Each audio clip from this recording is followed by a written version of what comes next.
All right, so I'm going to go ahead and get started with our keynote today. And as Megan said, I have used specifications grading quite a bit, but I'm not going to explicitly talk about that today because lots of other people throughout the day are going to be talking about their work. So I thought I would start us off with something a little bit more broad.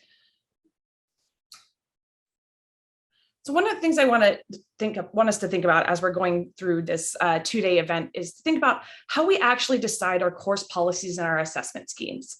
So when we first start off teaching, many of us, when we design our first syllabus, our first grading scheme, etc., we probably mostly duplicated either what we experienced as students, or we may have just literally copied something from one of our colleagues. And that makes sense, right? And when we start off, we have very little training in pedagogy. Some of us have some if we went out and got it. And some of our institutions, at least now, are providing training for new faculty. But I don't know about all of you, but there was very little of that for me when I started. And so, of course, when I created my first syllabus, I'm like, great, here's someone else's syllabus, copy, paste, edit, right? And that's a perfectly reasonable thing to do when we're starting off. We're also just trying to get our feet under us in the beginning. Also, many of us are at research universities where we have a lot of other competing priorities we have to juggle, especially in those early years. So it makes sense that we start off this way. But what I want to ask is, how often do we actually go back and closely scrutinize the choices we make and really ask ourselves, why are we doing this? And because I want to give you an example, and I'll also give you an example from myself, we'll just take a minute. I'm going to admit that I don't always like past me when I go back and look at some of the things I did for my courses and the way I structured them. And the reason I think it's important to be honest about this is because I think it's easy, especially for those of us who are out here like pushing the boundaries of the way classes are run or the way grading is done, to say, here's what I'm doing and you should do something similar. But I think it's really important for us to acknowledge that we were not always in this place. And a lot of us started off doing things that we just are like, oh, if we go back and look at it. So I'll share one of mine. This is actually a real screenshot from an actual syllabus of mine. This isn't even my first one. This is just a few years ago. So, this is very much an evolution. Okay. So I had a statement that said, if you choose to turn in your post-lab assignment after the due date, you lose 10 points for every day it's late. Many of us probably have policies like this or had in the past. And I can tell you, why do I have this? Because this is what I experienced as a student. This is pretty normal in most of my courses. This is what many of my colleagues were doing. So I said, okay, sure, copy paste. But I don't know, is this really the best way to do it? And I don't like looking back at this now. So what I want to do is just let's take a minute and admit, and hopefully this is going to work. We'll see if I did my settings right. Let's just take a minute. This should pop up for you and should be anonymous. Hopefully you can actually access it. Let me know if you cannot. And let's just put it out there. So this should be purely anonymous. What's something you look at now and go like, ugh, I'm kind of ashamed of this, or I regret this. And if someone else adds yours, feel free to just upvote. Okay, so hopefully we'll get some popping up there, but some people have added theirs in chat. And so for the sake of the recording, I'll go ahead and read some of those out. Very first teaching experience, did not even give a syllabus. Ouch. I actually looked back at some of my very first examples of my syllabus for my classes, and it was not great. It was not very informative. Needs to be some sort of deadline. Okay. Academic integrity policy and makeup policy, we didn't care for. Offering no alternative dates for exams. Like if you miss it, that's it, too bad. Making people show up in person no matter what. I think that's a big one for a lot of us at this point. We're really rethinking that one. Okay. Not incorporating a dropped quiz, so everything counts, even if you're having a terrible day. Let's give us a little more time since we had a little technology snag there. If you want to add any more, feel free to add some in here, or if you want to upvote someone else's. Let's see what we've got added. If I taught it, they must have learned it. Oh yes, that's a big one. If you miss more than 2 labs, you get an F in the course. Yeah, I may have had something similar in the past myself. Very formal syllabus language, 40 pages long syllabus full of legalese. That's a really tough one, right? Because there's the challenge of like, we have to have things in there because otherwise they don't apply because it's a contract, but at the same time it needs to be readable. That's a super tough challenge. Let me see if I got a few more in here. Okay. Syllabus wording itself, even if the syllabus has to be long and have a lot of things, we can think about how we word things. Yeah, that's a huge one. Not culturally responsive as well. All right. So I like this one a lot. Not being transparent, just not making sure everybody knows what's going on. That can be a huge challenge for students, especially for first generation students who really don't know that hidden curriculum of college. All right. So the one thing I want us to get out of this right now is we have all been there. We have all done things we regret, and we will continue to do things we regret. We could redo this a few years from now and say only things in the last few years, and we can find things that we regret again. And we have a good comment in the chat. Some of these policies are also products of patterns of student behavior, started out with easy policies and eventually tighten them, right? But we can also sometimes take it too far and tighten them too far. And it's just constantly a balancing act. All right, so we can all agree we have things we regret. So how do we get out of some of those patterns? And I thought the easiest way to explain this would be to share my experience, the way I do it. So when I finally started getting away from just reproducing the systems I experienced myself or the ones I was seeing around me, the way I approached this was really just asking myself why. And I realized I needed to treat myself the way I often treat my students. When I talk with my students in class, I'll often say why to a question, and they'll give me kind of an answer, but that's not really an answer. It's not deep enough. So I'll ask why again, and I'll ask why again. Usually it takes about 3 whys to really get down to a good answer. So I started applying that to myself. So here's an example conversation with myself. Past me might say, lose 10 points for every day late. And current me would say, but why? Like, why is this the policy? What is the reason here? And past me might respond, well, I need students to turn things in on time. The real world has deadlines. If I let them turn one thing late, they'll expect to turn everything in late. They'll take advantage of the situation. I have TAs who are graders and they won't be able to keep up if everything's turned in at the last minute. These are all real concerns, but it's worth recognizing that this is some very extreme thinking. And it's easy for us to do that. It makes sense sometimes because we're worried about the worst case scenario. So current me would respond to this and say, but why? Why do you think this? Are real world deadlines real? I mean, honestly, there are some pretty flexible deadlines out there. I will admit, I need to send an email later today to a journal editor to say about that review. It might be a little late because I'm not quite ready to yet, right? We do this all the time. So real world deadlines do exist, but many of them are flexible to some extent. Will students really take advantage? Is that what they're doing? Or are they really making prioritization decisions because they have more than just classes to deal with?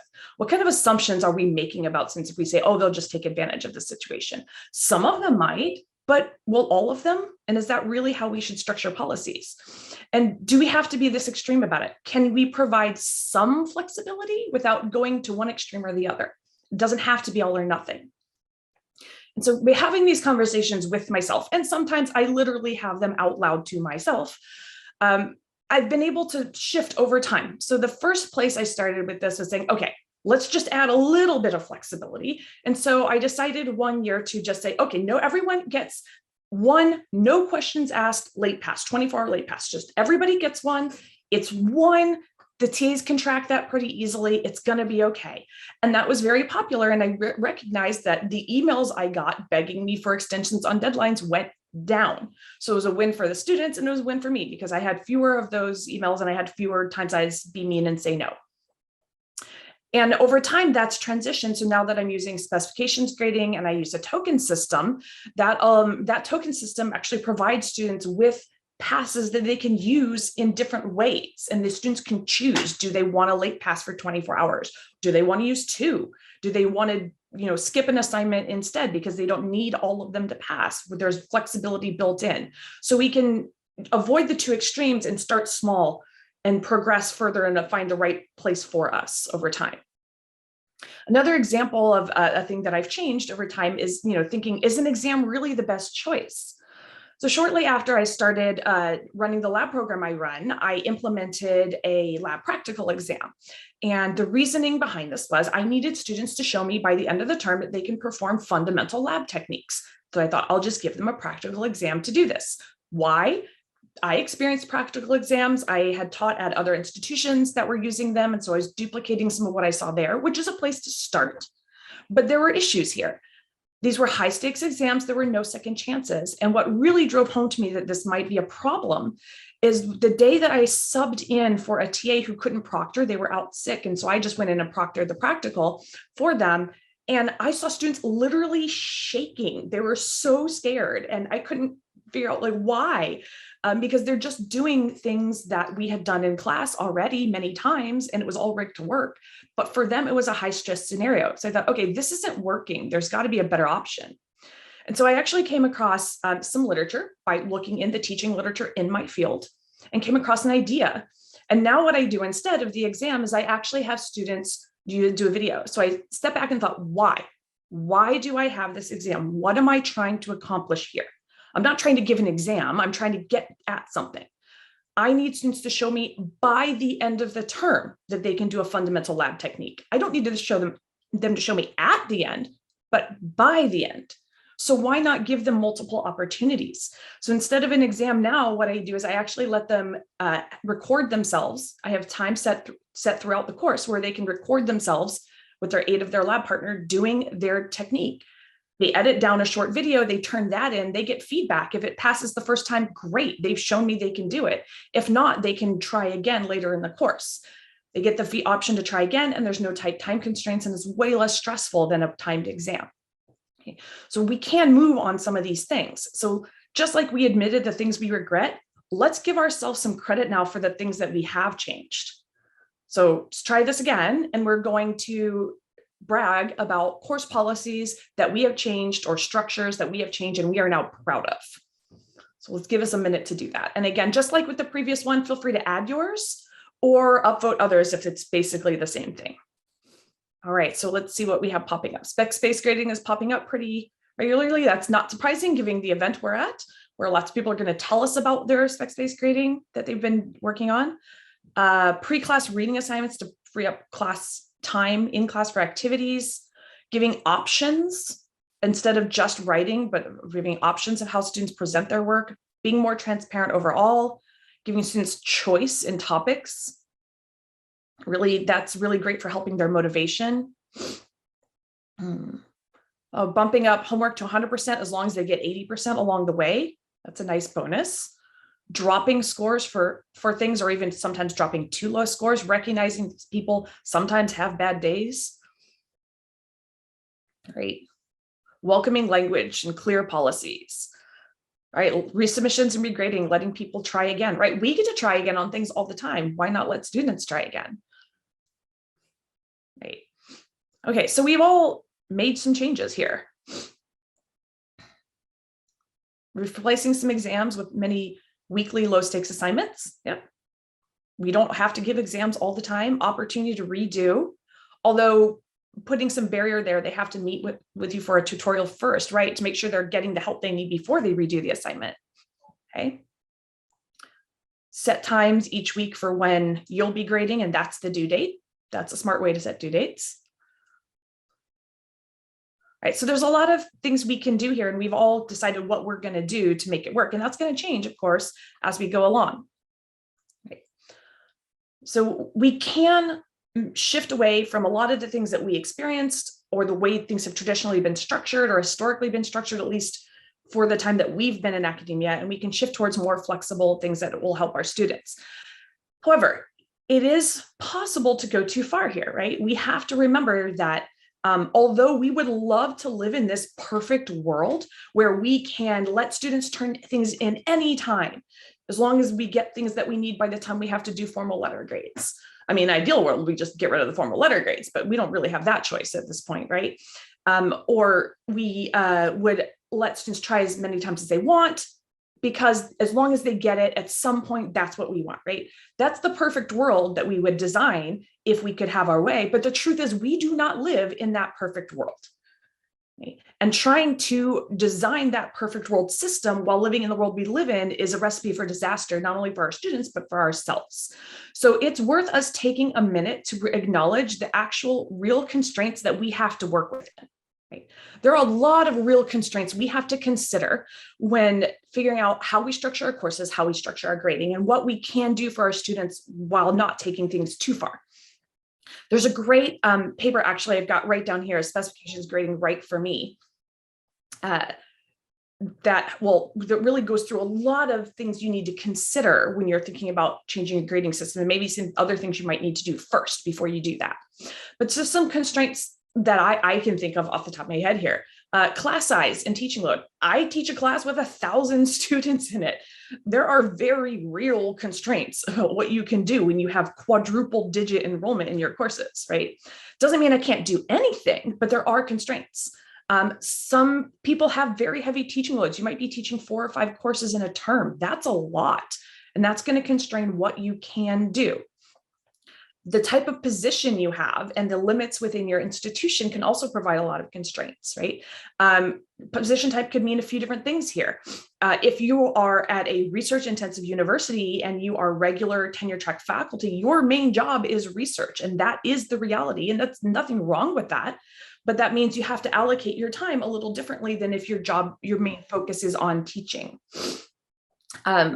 You may also be limited by your position type if you are, for example, in a contingent faculty position. If you're an adjunct or in a non-secure position, you've got to maybe be careful with some of the things you do because of pushback or because of job insecurity. That's a very real constraint to consider. You might also need to consider your support or lack thereof. And this could be support in a few different ways. This may be support in the sense of instructional support. Like me, I have a lot of TAs, which is support, but also its own challenge. But you may be teaching a large class and have very little support, very little TA or grader support yourself, and you may have to do a lot of things yourself. That's a constraint to consider.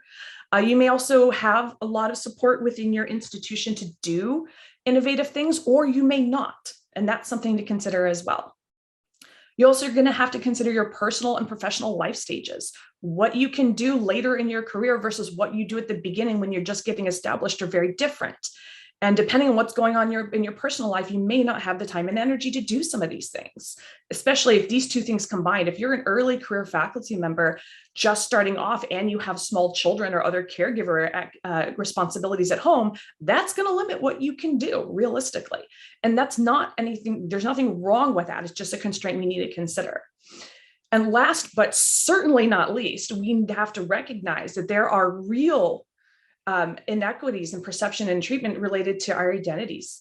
What I can get away with as a senior faculty member in a secure position and being a white woman is very different than a Black woman in an adjunct position can get away with, because people will treat us differently. People will perceive what we do differently. That's not fair, but it is real.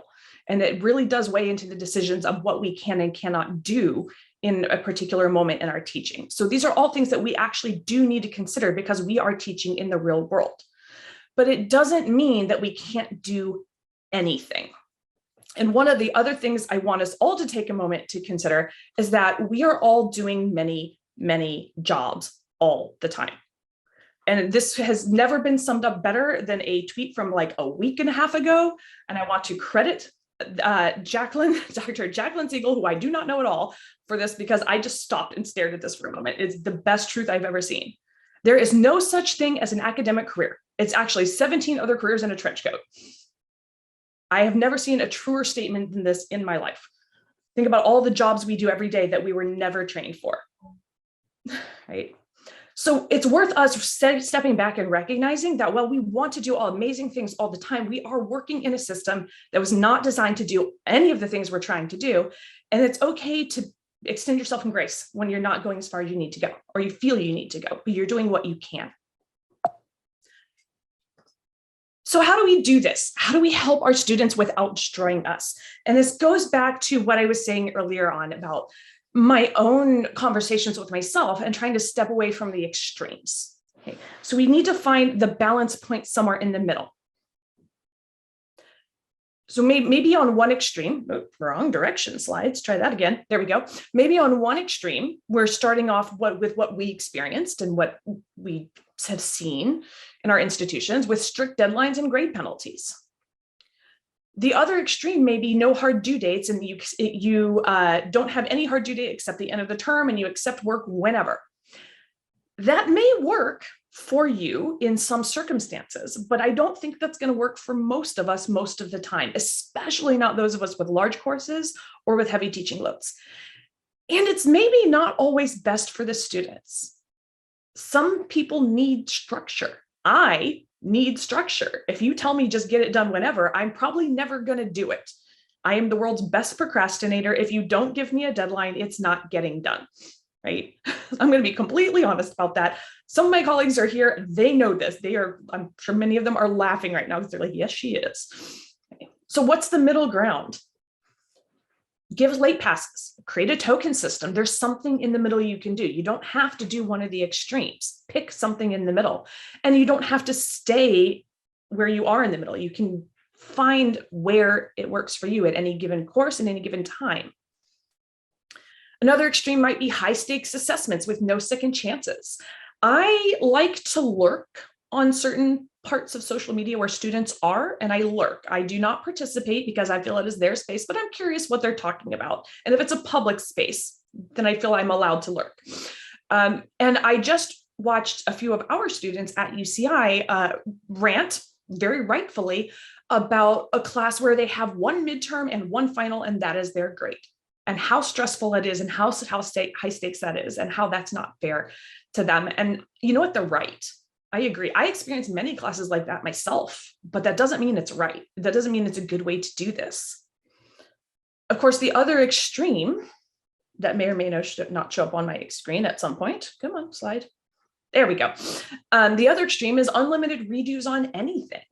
Maybe a million small assessments and unlimited redos. That may be going too far. That may work for you in certain cases, but it may be too much. So again, what's a middle ground we can find here that gives us some of that balance? Maybe you keep your exams and you do some exam corrections.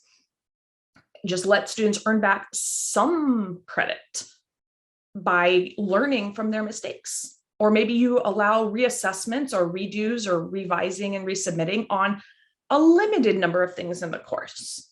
That's a middle ground. It's a place to start. It doesn't have to be one or the other.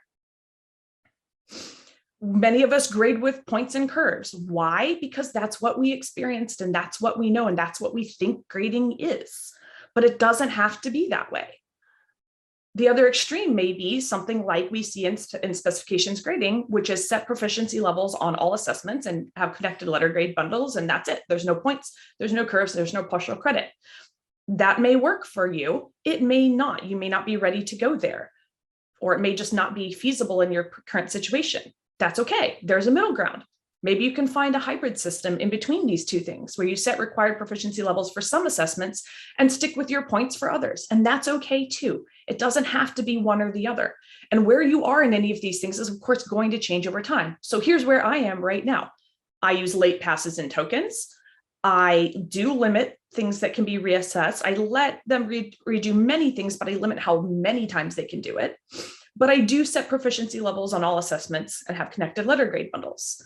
So the balance doesn't always have to be everything in the middle, but it's figuring out where you can be to both help your students, but also not destroy yourself in the process. So I'm not going to keep giving you a million examples of how to do this because that's why you're here. You're going to hear from people throughout the next 2 days that have done these things and have started the process, and you'll get ideas from them. I'm looking forward to getting ideas from them myself.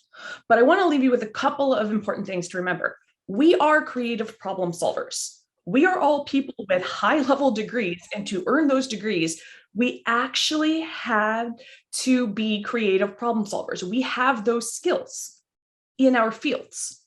Now, let's take those skills and direct them towards our teaching. We can do this. We can find creative ways to make improvements without having to go to one extreme or the other. How?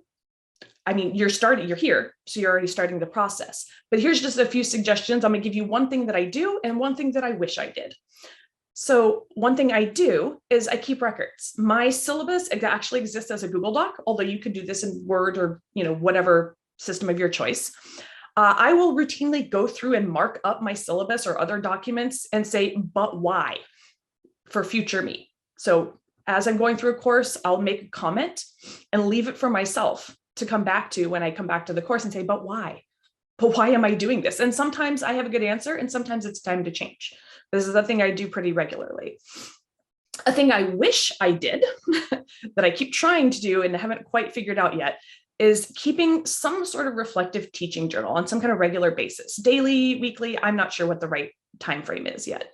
But the idea here is to actually write down how things are going, how I'm feeling about them, ideas just in real time as the course is going along. I kind of do this in my head, but I wish I did this in a more formal way. And it's something I really want to try to do in the future. And I put a reference here as an example of something I'm going to try to do. I've realized there's also a really great bonus to this.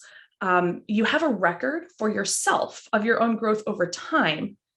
Also, because we all need time savers, most of us have to write promotion files or reappointment files. And if you've done a reflective teaching journal over the course of whatever your time frame is, you actually have a head start on that. So current me wishes past me would have done this. Haven't gotten there yet, but I'm hoping I can actually make myself do this in the future.